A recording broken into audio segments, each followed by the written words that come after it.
Hey, how's it going? Welcome back to the channel.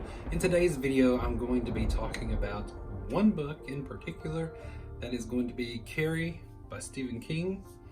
And this is not going to be your typical book review video. I think everybody knows everything about this story pretty much, you know, the main gist of it, that you've either read the book or you've seen one of the 3 movie adaptations. So who doesn't know about this story or what takes place?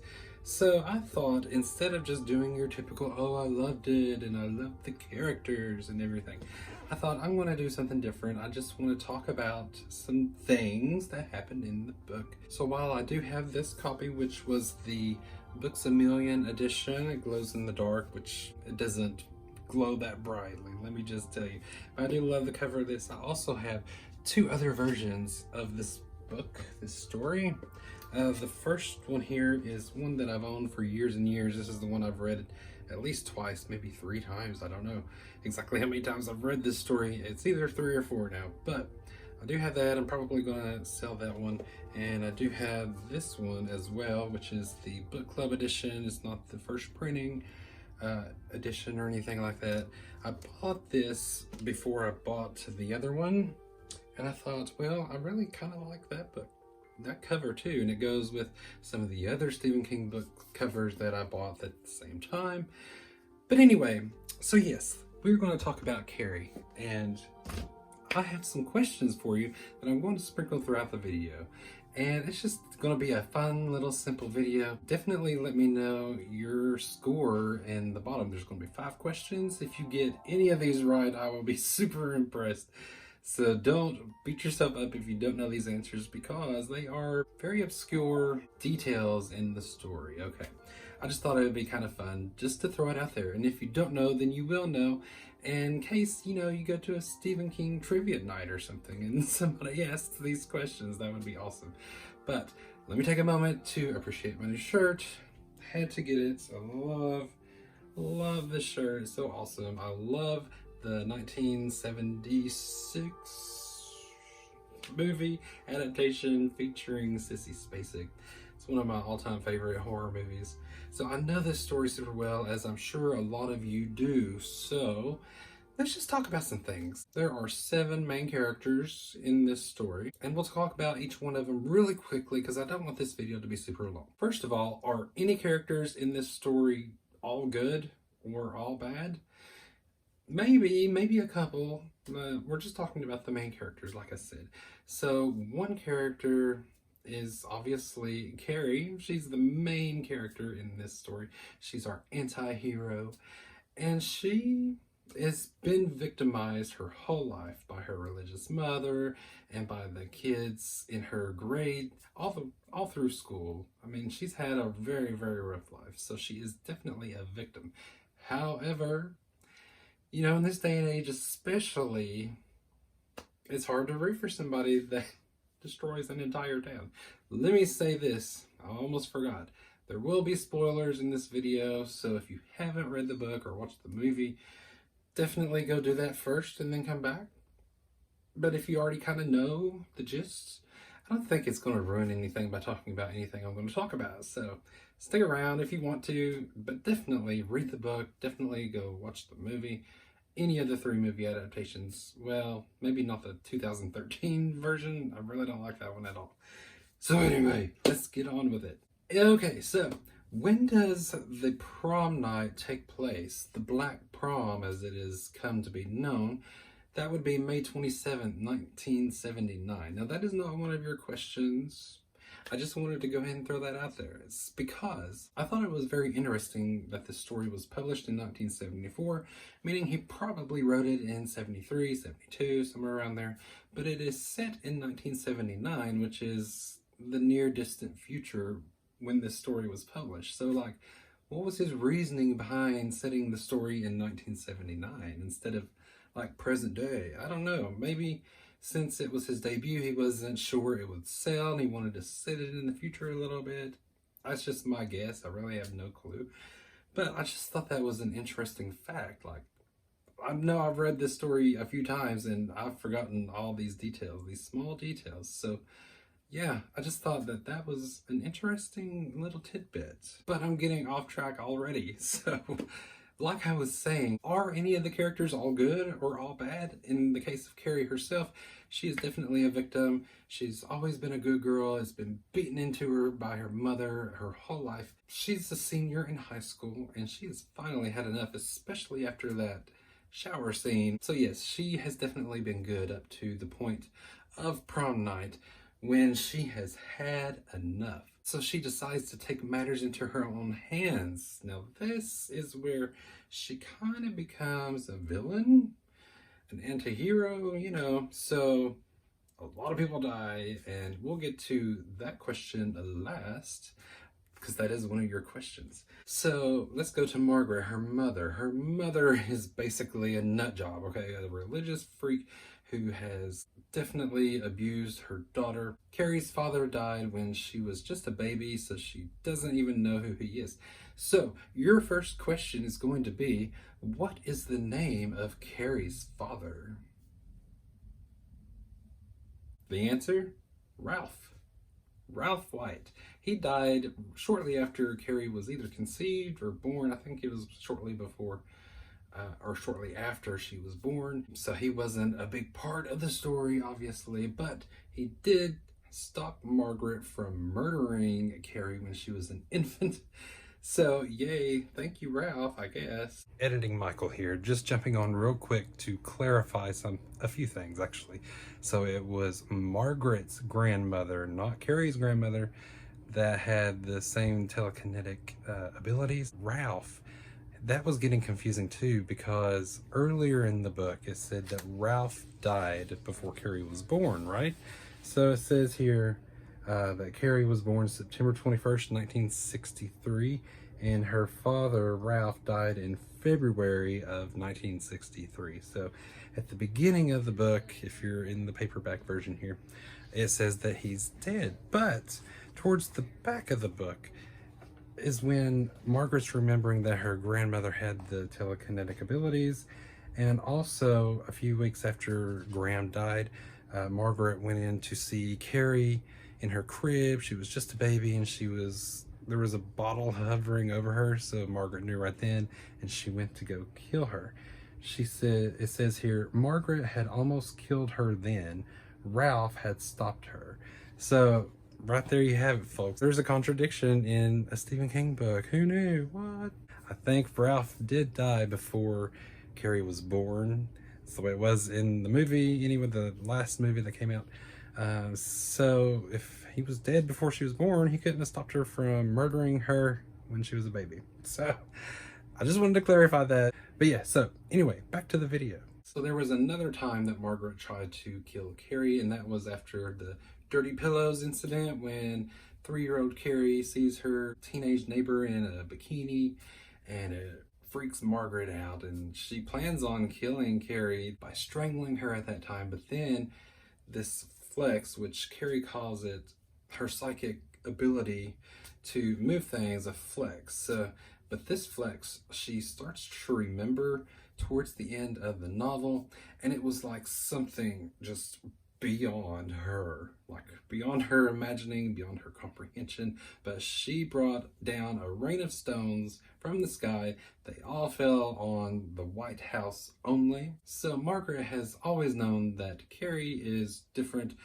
Also, an interesting fact is Margaret's own mother or grandmother, I think it might have been Carrie's grandmother, had the same kind of telekinetic abilities. So Margaret was super afraid that that had been passed on to Carrie, and obviously it had. So Margaret, she's tried twice to kill Carrie in the past, but she didn't even consider it from the time she was 3 until the time prom night happened. It kind of makes sense that she has kept Carrie hidden, mostly, you know, from the ways of the world, from knowing what a period is to boys, and making her go into the closet and pray because she knows what Carrie is capable of because of the Rain of Stones especially. So is she wrong for doing all that to her own daughter when she feels like her daughter is like a witch or the spawn of Satan?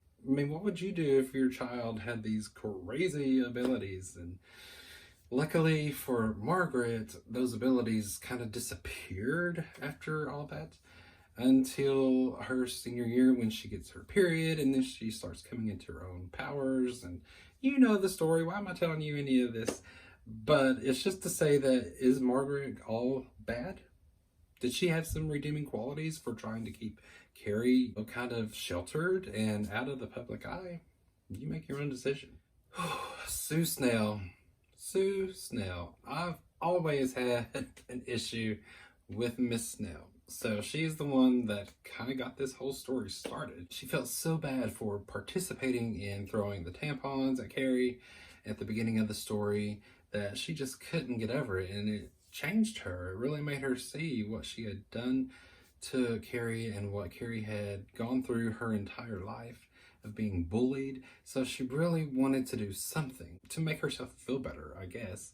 She really wanted Carrie to be accepted. But why would someone like Sue, who's kind of popular in high school, she has a charming, great, good-looking boyfriend named Tommy, and she's been looking forward to prom night her entire life. So yeah, you're gonna feel guilty about your role in the shower incident, but you're going to give up your dream prom and ask your boyfriend to take the weird girl to prom to make yourself feel better? It had nothing to do with making Carrie feel better, I don't think, personally.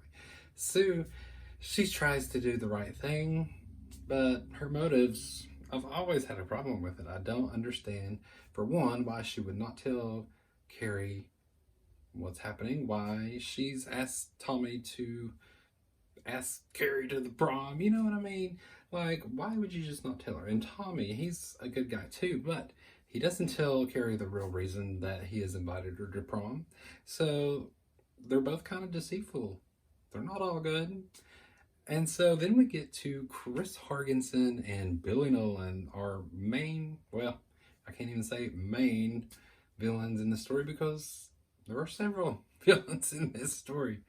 But they are the ones that get this idea to take revenge against Carrie for getting them ousted from the prom and all this stuff. And they're the ones that get the pig's blood and hangs it in, you know, the rafters for it to fall on her. So there's hardly any redeeming qualities for these two. Billy is definitely the most baddie after Margaret, I guess you could say. But anyway, so yeah, all of these characters, even Miss Disjardin, I think that's how you say that. She is the teacher. She's like the least of the main characters. And at first, when Carrie's in the shower and she's freaking out, she slaps her and she's like, get a hold of yourself. You know, she's really irritated until she realizes that Carrie has no idea what's happening to her. And so then she kind of starts to feel bad. Miss Disjardin has her good moments, but she also was very fed up with Carrie in the beginning and whatever. So none of these characters are all good or all bad in my opinion. Some of them are more bad, obviously, than others. Okay, question number 2. What is the name of the high school? The answer? Ewan High School. Yes, so you might have thought that Bates High School was the correct answer, but that is for the 1976 film featuring Sissy Spacek. I don't know why they changed. Actually, I do know why they changed it. It was like an homage to Psycho. Bates. Yeah. So that's why they changed that in that film. This story is filled with a lot of characters. I actually took the time to write down every character, whether they were just mentioned or had a big part, small part, anything. And there were like 120, 30, 40 something. I forget now. But I don't know what I was going to do with that information, but it included so many students and teacher names and, you know, Billy's Goonie friends and just so many people. I don't know what I was going to do with that. I guess I was trying to see how many of these people died, but at any rate, I don't know why I'm telling you all this. We don't care about all those people. I thought about doing this for all of Stephen King's books, writing down every character name, whether they were part of the story or not, just because, and just try to find connections throughout each story, but there is no way. Carrie is not a long book, but there were 100 and something characters mentioned in it, and there's no way I can do that for like The Stand or It or anything like that. So let's just scratch that idea, and maybe I'll get through these a little quicker. However, question number 3, let's go on to another question, shall we? What was the prom theme? The answer, springtime in Venice. We find this out when Sue is decorating the gymnasium, helping to decorate for the upcoming prom, and she's like, what's the point of a theme anyway? So I thought that was neat, a neat little detail. We had the theme of the 1979 prom. So we finally get to prom night. The ending, or the finale, the way things unfold is different in the book than in the movie. The pig's blood drops down on Carrie. She freaks out. The bucket hits Tommy on the head. All that's the same. And then everybody starts laughing at her. They're all gonna laugh at you. I don't know if you can see this down here, but that's what it says. I love this shirt. I love this story. Anyway, so everybody starts laughing. Tommy's injured, and that's when in the movie she just loses it and freaks out, and she doesn't really have control of what she's doing. However, in the book, she runs out of the gymnasium and collapses on the lawn, and she can still hear people laughing, and then she's thinking about it while she's staring up at the sky. She's like, you know, I've had enough of this. And so she goes back up to the gymnasium and she locks them in from the outside. So she's not inside when all the chaos begins. So question 4, Tommy and Carrie win king and queen of the prom after a recount because they initially tied with another couple, so everybody had to vote again. That didn't take place in the movies either. So question 4, how many votes did Tommy and Carrie win king and queen of the prom by? The answer, 1, their own. Carrie begged Tommy to not vote for themselves again because they did it the first time. That's how they tied. And the second time, their vote was the deciding vote. Obviously, in the movie, all the ballots were rigged, but in the story, in the book, they were not rigged. It actually won by 1 vote, their own. And if Tommy had not cast that final vote for themselves, they would not have won, and somebody else would have been humiliated, I guess you could say. And Chamberlain might still be standing. So one final bit of information I thought was very interesting that doesn't take place in any of the movie adaptations is when, at the end, when Carrie decides that, you know, she's going to kill everybody, she's going to burn the whole town down to the ground, and she's going around town, making all the fire hydrants open up and lose all the water. And while she's going along, you know, she's projecting thoughts into people's minds, like the people in close vicinity, like neighbors or whatever. All she's doing is like sending out waves of her own name, Carrie, Carrie, Carrie, Carrie. And people don't really know how they know, but they know that Carrie is responsible for what is going on around town. And I thought that was so interesting. So this last part is going to be about how the end of the book goes, how Carrie is killed.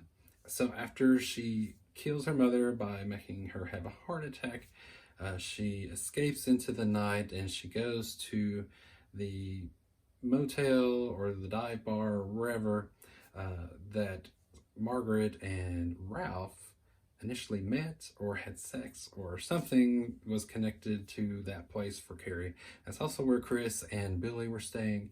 So she gets there, she kills them, and then she collapses because her mother, before she died, stabbed Carrie in the shoulder. So she's on her way out. So Sue ends up knowing how to find her, and she finds her. And Carrie is actually able to get inside Sue's mind and determine her motives for what happened that night. She wanted to know if she was being genuine or if she was part of this big grand scheme to humiliate Carrie. So she finds out, and then Sue can feel Carrie fading away.